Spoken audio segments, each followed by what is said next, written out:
Oh my gosh, you can actually create a 3D fairy from just a single picture. I just tried it and I can't believe my eyes.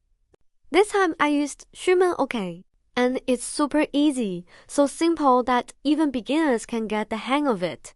I uploaded a photo of the fairy, and the AI quickly captured her curly hair, her little closed eyes, her pouty lips, and the roses all over her dress.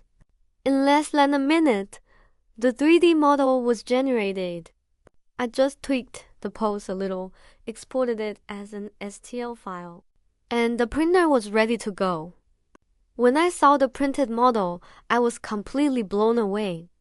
From the curves of her hair to the folds of her dress, every single rose was perfectly detailed, and it felt amazing to the touch. The whole process, from photo to holding the model in my hand, took less than half a day. It was unbelievably smooth. I'm planning to add a layer of pink glossy paint to make her even more dreamy and cute. Next, I'll share some more of my 3D models with you.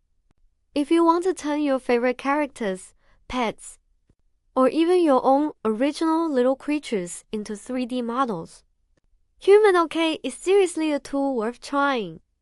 If you love I Plus 3D creations, don't forget to like and follow. Next time, I want to try a full-body 3D cinema roll. What style would you like to see?